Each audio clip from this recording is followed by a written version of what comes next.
finally returned from missing the past 23 games and could not have been more efficient. Coming off the bench, KD scored 17 points on 5 of 5 shooting from the floor that included 2 3-pointers and a perfect 5 for 5 from the free throw line. Kyrie led the team with 24 points last night, and as we've discussed on the show, James Harden was playing at an MVP level until he recently tweaked his hamstring, which they're going to be watching. So Fox Sports NBA analyst Chris Broussard is with us now. Chris, can you see the Nets winning it all? Jen, that's all I can see practically. I see that as clearly as I can see Skip's pocket square. I mean, this is an embarrassment of riches. Look, if everybody's healthy, Kevin Durant, James Harden, LeBron James, Anthony Davis, Joel Embiid, everyone. I only see one team out there that can beat the Brooklyn Nets, and that's the Brooklyn Nets. It has to be some type of implosion. Like Kyrie, he's not in the mental space he needs to be in. He gets tired of James Harden handling the ball and making the decisions.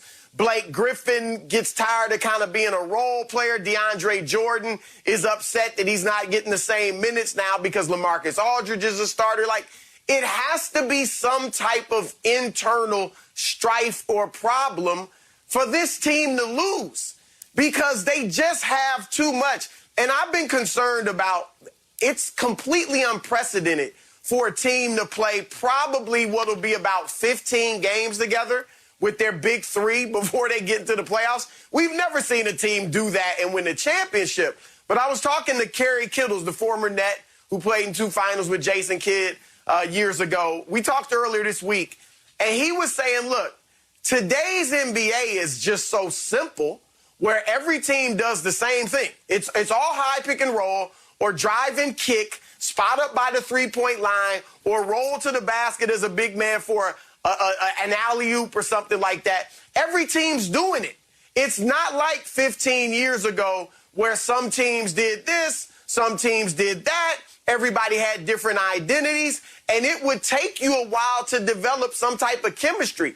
Now, and I think he's right, because you saw last night, I mean, Kevin Durant just fit in like he hadn't been gone. When James Harden got there, he fit in like he hadn't been gone. So they can get an open shot every time down the floor because they got 3 guys that can beat you off the dribble, and thus you're going to have to double team them or they're going to go all the way to the rim and finish. And when you double team them, they're kicking it to a great shooter in Joe Harris. Now a guy that can shoot in Blake Griffin. LaMarcus Aldridge can shoot. Not to mention KD or James Harden. Like, it is just, this team looks like it could be one of the best teams we've ever seen, let alone the best team this season. Yeah, they look great. There's no way around it. They looked unbelievable. Kevin Durant picked right up where he left off, where I thought he would, because he's a 3-level player. He can do it all. I think the thing is that you look at LaMarcus Aldridge, he's playing better now with the Nets skill than he did the last 2 to 3 years that he played with your Spurs. And Greg Popovich probably looking at him like, why can you give us that? But, hey, he was unhappy with his role in San Antonio. See, Kawhi was unhappy, LaMarcus. Maybe it's a Popovich problem. Don't do that, Skip. Don't do that. No, Pop is the guy. You got Blake, who's a good role player. Blake is... Never thought he'd be called a role player, but go ahead. But that's I'm with you. But that's what he is, Skip. Yep. And he's like, well, people said I wasn't any good. No, you stay same player. You just can't carry a team like you were supposed to do with the Clippers, what you were supposed to do with the Pistons. In this role, you're fitting a role. They got 3 other guys that's going to do the heavy lifting. I love Nick Claxton. You're right, Chris. DeAndre Jordan, is he going to get upset? Because it ain't like he's got his minutes cut. He not playing. And then they got, I just want to say his name, Alizé. Oh, Alizé Johnson. You know Alizé? Hey, Chris, you know Alizé for the crib? He's getting major minutes. So they're loaded. Now, Skip, when I look at this, Chris, Philly, after watching them, they're better than I thought because you know why? They can play defense. They got Tobias Harris that can guard, Ben Simmons that can guard, Danny Green that can guard, Joel Embiid, hey, he's in the running for Defensive Player of the Year, and Milwaukee with Holiday, Giannis, Chris Middleton. So it's going to be very, very... Can they beat these Nets? they got to hope the Nets got to have a couple of bad games. I can see the Sixers pushing them to 7 games. I don't know if they can beat them, but I see the Sixers can push them to 7 games. I don't know if Milwaukee has enough firepower at the end of the day to beat them. So, Chris, back to you. You've been covering this league for a long time. I have been covering and closely following this league for an even longer time than you have.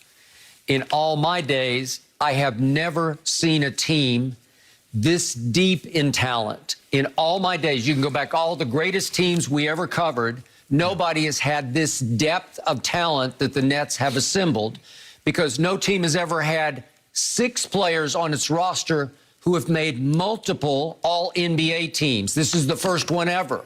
And all the players that Shannon named down the line, it's an embarrassment, as you said, of riches. And I've told Shannon again and again, only the Nets can beat the Nets. Well, now only familiarity could undermine the Nets, because they just haven't played enough together. But I was just dumbfounded watching Kevin Durant, who immediately turned rust to dust last night, because he just walks in and is like, can we see that first shot? He just comes off a low pick and just runs to the elbow, and Kyrie says, here. And he just turns around and does what he always does, like he hadn't missed a beat. And he rips his mid-range elbow jump shot, which he is lethal at doing. And he goes 5 for 5, and he has 7 rebounds, and he has 5 assists, and he looked like he'd never left. And it looks like their chemistry is so natural that they're almost arrogant about it in a good way. They're just all like giggling about it. This is fun. This is so easy. It looks like the game is too easy for them, but all the pieces are fitting right before your very eyes. I just don't know if the big 3 have had enough reps together to withstand some kind of playoff adversity, because you know they're going to get faced with, they'll lose a game 1 or maybe a game 2, and all of a sudden they'll have to go somewhere else, and it's going to be 1-1 at the other arena. You have to take back home court by winning on the road. You have to show us what you're made of. You have to, under fire, show us that you guys can share the ball like you shared it last night. As Kevin said after the game, we just move bodies and move the basketball. It's easy. Well, it looked easy last night because you just obliterated the Pelicans. So my question is, I just don't know about familiarity. That's the only question I have, because if that doesn't matter, if chemistry really doesn't matter, if it's just natural chemistry, they're going to just wipe out the East, and I fear they're going to wipe out the Clippers in the finals, because it's going to be the Clippers winning the West. Well, Skip, you're right. I mean, and that's been my concern too. But as I talk to people around the league, not everyone says this, but more people than not say it doesn't matter. That them playing 15 to 20 games together before the playoffs is enough, which sounds ridiculous, because in the however long they've had basketball, we've never seen this. We've never seen it. The Celtics, when they came together, right, Ray Allen, Paul Pierce, and Kevin Garnett, they played all season together, and they got pushed in those first 2 rounds. Both rounds, they went 7 games, and then 6 in the conference finals and 6 in the finals. So even for them, it was easy. I think this team has a few things going for it otherwise. One, you can see they all are bought in, at least at this point, right? Blake and LaMarcus, they look relieved. Like, the burden of carrying a franchise is no longer on me. I'm happy to be this role. That's what they look like. And everybody else, you know, they're coming together at the right time, where they've all done great things individually. All they want to do is win a title. That's the only thing they can do to add to each of their individual legacies, is win another championship, or the first championship for some of the guys. So that is something that's really working in their favor. And then the role players, you mentioned Blake looking great, LaMarcus. It's because the other guys, they've either got 2 or 3 stars out there. It's been 2 for now. But they draw so much attention that Blake is wide open, and LaMarcus is wide open. Heck, Claxton, Bruce Brown, Joe Harris, TLC, Jeff Green, they look great too. Like, that's the thing. When you have stars that draw so much attention, we know this. Everybody in the NBA can play. None of them are scrubs.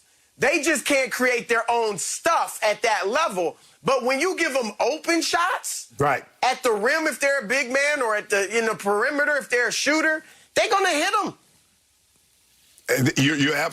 You're right, but that's the thing. You said Blake and LaMarcus is not required to carry a team. That's a heavy burden. Everybody says, I want that responsibility. I want to carry a team.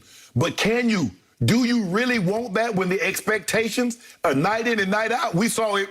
Now, a lot of this, Blake, his body failed him. Skip, the legs, his knees, they just gave out on him. He started getting, every other week he had an injury that kept him out for a week or 2 weeks. LaMarcus should have stayed in Portland with CJ and Dame. I believe he'd have been better off there than he ever was in San Antonio, Skip. But Dame had started to grow, and he wanted his own team because Dame was starting to challenge him. And he went down to San Antonio, and lo and behold, there was a homegrown kid that when Tim Duncan left, Pop gave him the responsibility. And he took the team over. Yep. So LaMarcus was like, damn, I left there to come here to be the man, and you got the man in plain sight and didn't know it. Okay. So, final X factor in this equation. They have a first-year head coach who had never coached before, two-time league MVP, but Steve Nash had never coached. And so far, so good, because he seems to be pushing all the right buttons, even though Kyrie initially said, we don't even need a coach. They don't and even though you pointed out, Shannon Sharp, that Steve Nash was not pleased that Kyrie did not give him any heads up on his hiatus that he took, right? But so far, maybe they don't need a coach. I don't know. Maybe he's just going